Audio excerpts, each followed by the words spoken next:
Welcome back, Commanders. If you are holding a glass of water, put it down, because what I am about to say might make you jump and drop it. Have you ever asked yourself, why do I have that exact same robot and weapon that I evaporate in 3 seconds in a match, while the opponent just won't die? Even more bitter, have you just poured 200 million silver into upgrading a robot you thought was good, only to realize it is completely useless in Champion League?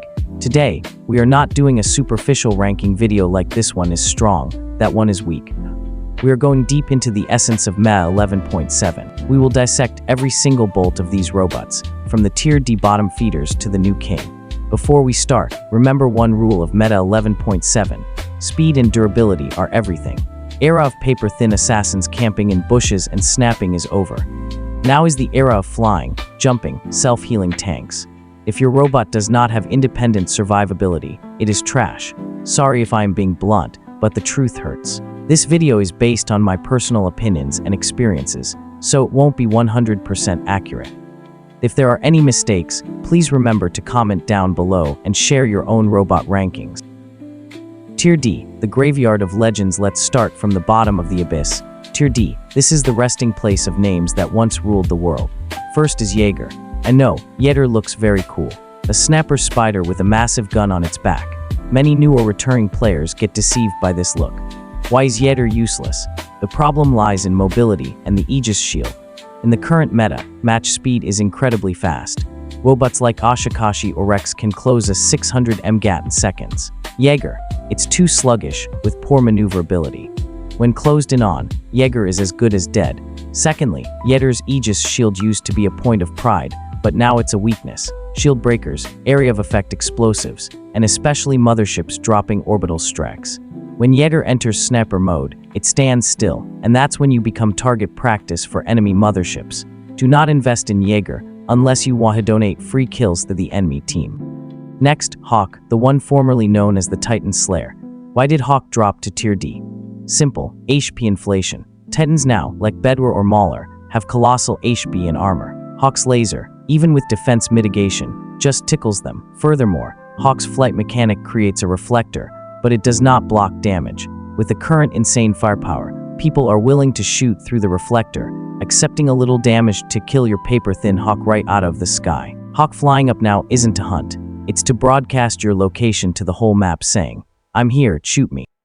Shell and Orochi. Shell is a tactical mistake if you bring it to high rank. Why?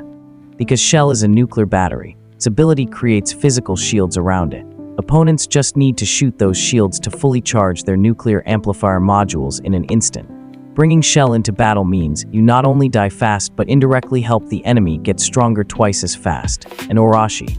Stealth used to be OP, but now, quantum radar is everywhere. And worse, explosive weapons don't need to see you to kill you.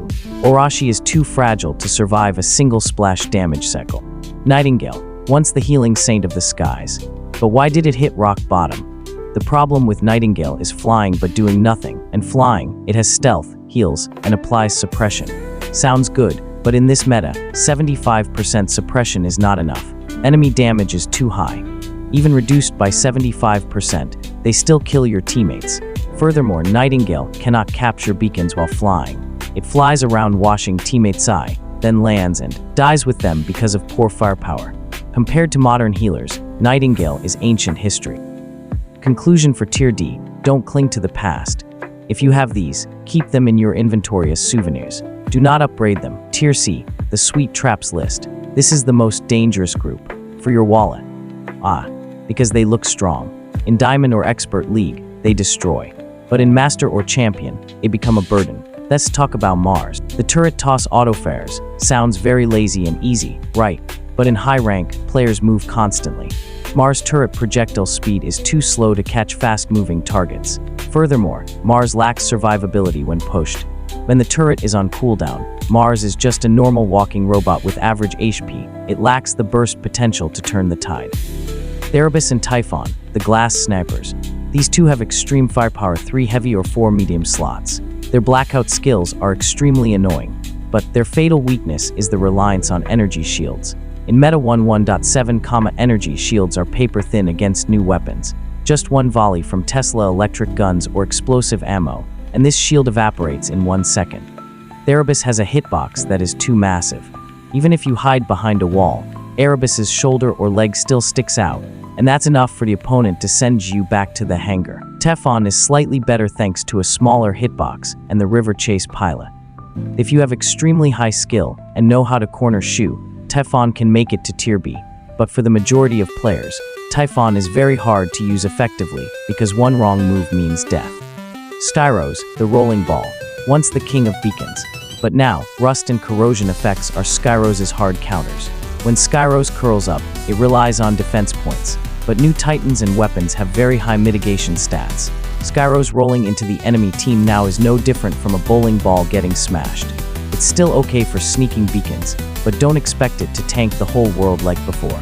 Harpy and Siren, the Ace and Fire twins, very strong at low ranks thanks to our E skills, but the fatal weakness is upon landing. Their cooldown time is too long. Furthermore, their reflector shields are like hawks, they can't handle the heat from new titans. When you activate the skill, you are cool. When you land, you are a sitting duck. Fafnir, the fallen dragon.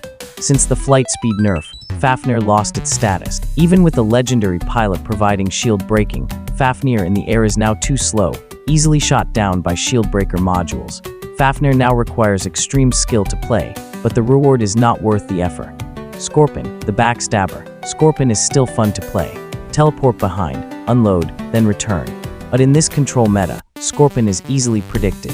The opponent uses Shenlu or has lockdown, Scorpion teleports in and takes a one-way trip to the grave. It lacks the durability to hold position.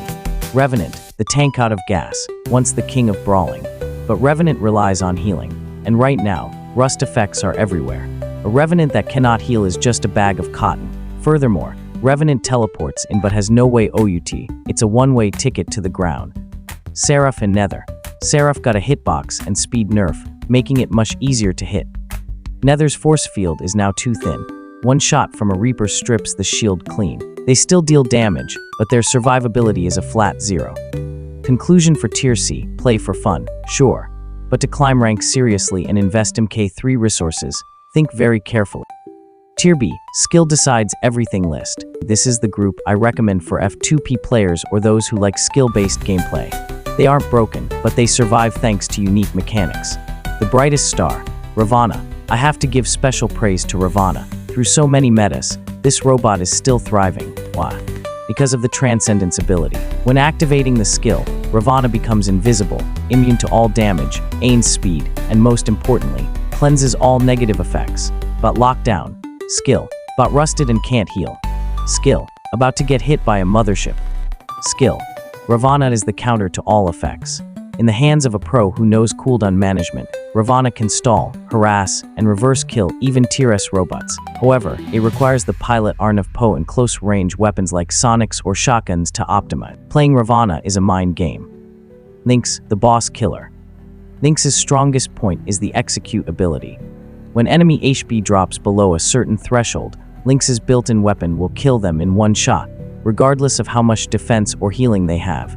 This is the ultimate weapon to face tanky titans like Rook or Bedwar when they are low on health. However, Lynx is very fragile. If you lose stealth or get locked down, Lynx dies very fast. The optimal playstyle is stalking, waiting for teammates to lower enemy HP, then rushing into KS kill steal. Angler. Many of you ask why Angler is in Tier B. Is it weak? The answer is no, but its role has changed. In the past, Angler was a rushing brawler. Now, Angler is a tactical disruptor. Its electric shift mechanic is still unique, speed, phase shift, and electric damage, but the core value lies in the lined effect. In Meta 1.1.7, when giant titans dominate with destructive firepower, blind is the hardest counter. A blinded titan is just a walking cotton ball. Angler still survives well thanks to this, but it needs to play like a stalker to blind the enemy carry and then retreat, not rush in 1 vs 5 like the old days. Demeter and Khepri, the support duo. Demeter is actually very strong in Tier B, teleporting to teammates and popping an absorber shield is a lifesaver in fights. Most importantly, Demeter can heal grade damage with Jerry Fortune or Appam 3 TR pilots. Khepri 2, the link ability increasing speed and damage for teammates is priceless. If you like playing support, choose these two instead of Nightingale. Imuji, the magic portal. Imuji's ability to create a portal is unique. It helps transport slow robots from spawn to the battlefield in 1 second. Emuji requires high tactical thinking to place portals correctly. A good Emuji can carry the whole team tactically. Offin and Dagon, Offin, despite the nerf, still flies and deals decent damage to Titans. However, when it lands, it is very weak. What about Dagon? 6 light weapons rain down fire. Its shield is extremely thick, but Dagon fears Shieldbreaker the most. If facing an opponent with Shieldbreaker, Dagon dies in 2 notes. It's a gamble. If the enemy has no Shieldbreaker, you are immortal. If they do, you die. Crisis, the stealth sniper. Permanent stealth is a huge advantage. Crisis holding shock damage weapons is still a terror for careless players, but it is paper thin. Playing Crisis is like playing hide and seek. Your heart pounds and legs shake, but it's very exciting. Conclusion for Tier B. These are safe investments. They will never be completely obsolete because their kit relies on mechanics rather than stats. Tier A. Pragmatic power. We are getting close to the peak. These robots are strong enough to carry and appear frequently in high-ranked matches. Fury, the Sheriff. Fury is the definition of well-rounded. Its 2 turrets aren't toys. They deal massive damage and auto-lock targets. When activating the skill, Fury receives a massive amount of temporary armor. Why is Fury Tier A? Because it's too versatile. It can solo, hold beacons, and push lanes. Fury's only weakness is that when the skill ends, it's quite slow and vulnerable to burst damage. How to counter Fury? Never solo it when the 2 turrets are deployed. Wait for it to retract the turrets. That is its weakest moment. Shenlu, the teleport nightmare. This robot breaks the physics of the game.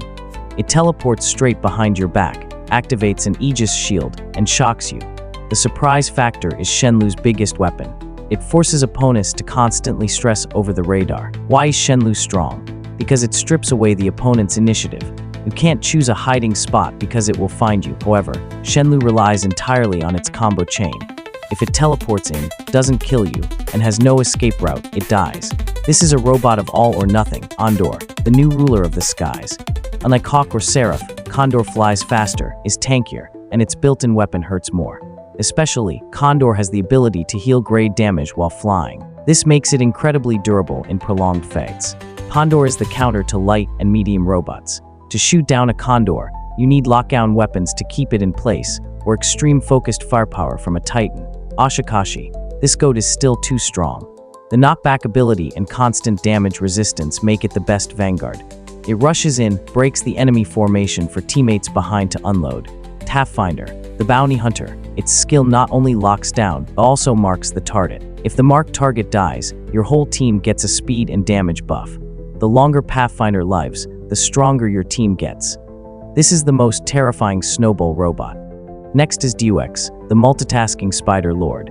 If you see a 4-legged robot looking like a spider, accompanied by 3 flying satellites, that is Dux. Do not underestimate it. Dux's mechanic is mastermind, never walks alone. It brings 3 microbots for constant support. Bunnerbot, auto-attacks targets. Shieldbot, creates an Aegis shield. Fixerbot, heals continuously. The scariest part of Dux lies in the active skill. When activating Mastermind, all 3 minions go into overdrive. The Gunnerbot gets 100% defense mitigation, meaning no matter how tanky your Titan is, Dux's shots penetrate to the bone. The Shieldbot erects an extremely thick Aegis shield and boosts Dux's speed. Why is Dux in Tier A? Because it is the definition of durability, has shields, heals, and armor penetration. In 1vs1 duels, very few robots can beat Dux because it is too tough. The only way to kill Dux is to use Shieldbreaker to shut down its Aegis or burst it down fast before it recovers. Samjok, the 3-legged crow. Many people think this is a stationary fortress robot. Wrong. Samjok's real mechanic is Sunstorm, separation. When activating the skill, Samjok does something crazy. Its head cabined soul separates from its body. The body stands still, turning into an automated turret firing at the nearest enemy, applying rust and crumble. The head soul cabin flies away at extreme speed in phase shift state, meaning you are invincible and fast as the wind to chase down low HP enemies. This is an astral projection playstyle that is extremely annoying. You can leave the body in one spot, while the soul flies to a safer spot. Next is Ravager, the DSE assassin spider. Don't mistake it for Ravana or Revenant. Ravager is the first robot with 5 medium weapon slots. Its firepower is no joke. Its skill is Veil, and Ravager activates it. It gains speed and stealth. The tactic for Ravager is stealth to close the gap, then uncloak and unload 5 guns into the opponent's face. A massive amount of burst damage will send anyone back to the garage in 2 seconds. However, the downside is it's easily hunted and can evaporate before doing anything by robots with quantum radar. Electric weapons also make Ravager die easier. Finally, the twin pair Lyo and Enuo. Many people confuse these two as being the same because they both fly and have a link mechanic, but no, they serve two completely opposite purposes. Lyo Red, Guardian Angel. Lyo's skill is Fortress Link, flies up and tethers an energy link to a teammate. Effect: Lyo provides counter suppression, meaning you and your teammate never deal reduced damage. Especially, whenever Lyo or the teammate gets Aisha-T, Lyo accumulates permanent defense points for both. The more they get shot, the tankier they get. Lyo is the best babysitter for Titans or frontline tankers. Enuo Yellow, War Demon. Opposite to Lyo, Nuo possesses Siege Link, and linking to a teammate, Nuo provides counter blind. This is what Titans crave to fight against Angler or Lynx. More importantly, whenever Nuo or the teammate deals damage, Nuo accumulates permanent damage boost. The longer they shoot, the stronger they get. The Nuo plus Titan Mauler duo is the current terror, blind immunity and limitless scaling damage. Raptor, the Flying Fortress. Why is Raptor in Tier A? Look at the kit: jump mobility, reflector, and lifesteal built-in weapon. Raptor solves the biggest problem of tank robots: sluggishness. It's as tanky as a Fenrir but jumps like a luchador. When Raptor jumps into a crowd, it creates chaos. Its reflector effect punishes anyone who dares to shoot back. The built-in weapon helps it heal continuously. Raptor's weakness: pooled on time. After landing and the reflector ends, it has a small window of vulnerability.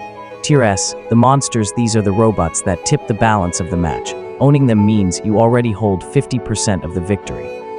Baglier, the Giant Destroy. If Raptor is the tanker, Baglier is the most terrifying damage dealer.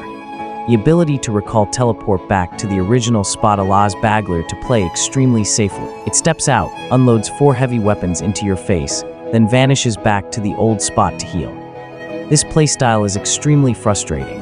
You almost cannot catch Baglier if the player is careful. It controls firing lanes and punishes anyone who peeks. Baglier's power lies in unstoppable burst damage. Rex, new member. Why is Rex in Tier S? Because it is the hard counter to the do-T damage over time meta. Rex has a special anti-corrosion coating. When it takes do-T damage, instead of losing HP, it converts it into speed and damage for its built-in acid shotgun. In a meta where everyone uses rust and acid guns, the more you shoot Rex, the stronger it gets. It rushes into the enemy lines like a rampaging T-Rex. Teth, this is an upgrade of Demeter and Scorpion combined. Teth shoots out a translocator beacon. It can teleport to that beacon, causing a wide area EMP shock. The broken part of Teth is the physical shield replacement mechanic. When its shield breaks, if it doesn't take damage for a moment, it summons a brand new shield. Teth is extremely annoying in maps with lots of cover. Taji, the mountain ghost. Taji doesn't stealth normally. It has absolute stealth at a distance. It scatters mines everywhere. Taji's mines don't just explode, they apply the deathmark effect. Anyone who steps on a mine takes 20 to 40% extra damage from all sources. Taji is a playmaker, turning the whole map into a death zone. Sword Unit 190, a Gundam-style robot. It holds a literal sword. The Scaffold skill allows it to fly up, dash down, and slash. The special part: this sword bypasses all shield types: Absorber, Aegis, and Sail. You turn on your invincible purple shield. Sword Unit 190 doesn't care. It slashes straight into your hull. This is the hard counter to shield-reliant robots like Typhon or Demeter. Strix, a 6-legged sniper spider. Unlike the useless Jaeger, Strix has the prime sight skill. When activated, it opens 2 extra heavy weapons and, most importantly, complete immunity to blind and suppression effects. You cannot stop Strix from shooting. It stands 800 m away and unloads damage regardless of your crowd control attempts. Hey Status, the defense robot of DSC. It has the stasis barrier mechanic. It has charges. Every time it gets shot, it consumes 1 charge to completely block that shot. Regardless of how high the damage is, even if you shoot 1 million damage, Hey Status only loses 1 charge and takes 0 HP damage. Combined with the Flakstorm skill, Hey Status is currently the #1 defense bunker. And finally, we have reached the peak of the tower. Push aside those flashy Tier S robots. We must talk seriously about the one sitting on the throne, Ammit. Why, in an update flooded with damage monsters like Sword Unit 190, Rex, is Ammit still number 1? The answer doesn't lie in how fast it kills you. It lies in the power of judgment. Mechanic slowdown sight judgment sight. Passive notice this. Ammit how red cone scanning in front of it. This is not a decoration light. Any enemy entering this site gets hit instantly with slowdown. In this meta 1.7, speed is life. Ashikashi or Link's gliding like the wind, meeting Ammit, stalls like walking in mud. The scary part is, it has no cooldown. Just stand in front of it, and you are slowed. It turns the most mobile assassins into slow-walking robots. That is exactly what Ammit brings. Mechanic devours scales. Active skill, this is what makes him immortal. When activated, Ammit turns on a signature purple absorber shield. But listen closely, because 90% of players are dying because they don't understand this. Ammit's shield has no damage limit. And even more brutal, all damage you shoot into the shield gets directly converted into defense points for Ammit itself. Conversion rate is 10,000 damage = 10 defense points stacks permanently during skill duration. Meaning if you take a Titan Mauler and unload a full clip into Ammit's shield, you just gifted it 90% damage resistance. When the shield drops, that Ammit will have skin as hard as a Titan. You shoot it, and it only takes 1 or 2 damage. It turns your strength into its strength. That is why the longer you fight Ammit in the late game, the ridiculously tankier it gets. The only weakness Achilles' heel is Ammit immortal. No, even a king can bleed. Ammit's biggest counters are shield-breaking melee damage and rust effects. Conclusion on Ammit. It isn't flashy. It doesn't fly around. It is pure ruthlessness. Owning Ammit means you own the control of the mash's tempo. If you see an Ammit coming, my advice is, turn around and run, or call the whole team to break its shield immediately. Never solo 1 vs 1 against the king. My final piece of bone-deep advice. Do not follow the meta blindly.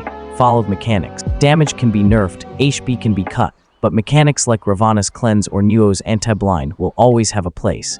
Be a wise player. Upgrade what helps you win, not what looks pretty. What about you? Which monster on today's list frustrates you the most? Is it Samjok's Flying Soul or Ammit's Immoral Purple Shield? Vent all your frustrations in the comments section. I promise to read and heart them to comfort you. Don't forget to smash that like button if this video saved you from a wrong upgrade, and subscribe immediately so you don't miss the next in-depth analysis.